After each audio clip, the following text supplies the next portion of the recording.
За жал статистиките за ментално здравје кај нас не покажуваат, би кажал, позитивни трендови,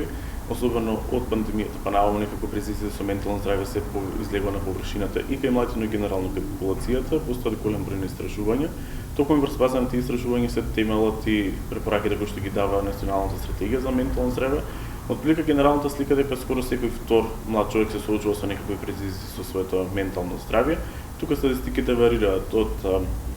64 млади проценти од младите што се соочуваат со депресија или некои слични чувствена тага и слично, понатаму околу 55% дека се соочуваат секојдневно скоро со стрес, со различни стресни ситуации. Дури стапката за самоубиство можеби е повисока кога ќе земе генералната популација кај млади. Но нешто што не радува е што отприлика 67% од младите сакаат да побараат помош. Тоа е навистина еден позитивен чекор што тренд што го следиме, зашто претходно беше навистина стигма можноста да ти да побараш, односно првично да кажеш дека имаш проблеми со своето ментално здравје, понатаму да побараш помош, а ова статистика што не кажува дека повеќе од половина од младите се спремни веќе да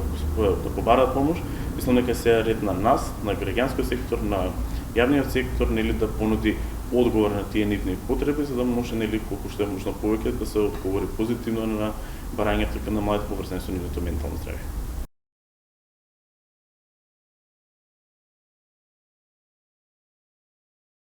Како организација сме мрежа на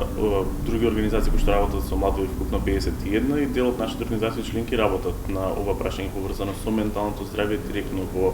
училиштата. Она што го забележуваме е дека потребата е дефинитивно тука и дека се адресира како таква во рамки на училиштата. Младите на второ место ги ставаат училиштата каде што каде што може да се обратат, односно каде што би сакале да се обратат за своето ментално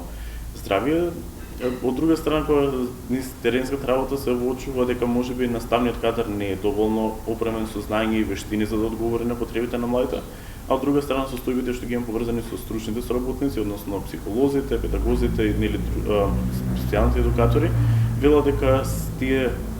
со однос со учениците кои што ги има во училиштето и тие како 1, 2 или 3 лица во училиштето не можат доволно и соодветно да одговорат на потребите на младите. Затоа веруваме дека токму и во стратегијата се предвидува дека менталното здравје, афирмативниот пристап и негувањето треба веќе да се оспособи наставниот кадар да работи, односно град позитивна средина во училиштето, каде што младите, односно класот ќе се зајакне како таков, ќе работи на својата благосостојба, ќе врсниците дека може да се понудат нели своја меѓуврсничка подршка, понатаму и доколку е потребно ќе се работи на јакнење на капацитетите и на педагошките стручните служби за да може што е можно повеќе да дадат одговор на ваквите прашања. Но сепак треба да бидеме свесни дека училиштата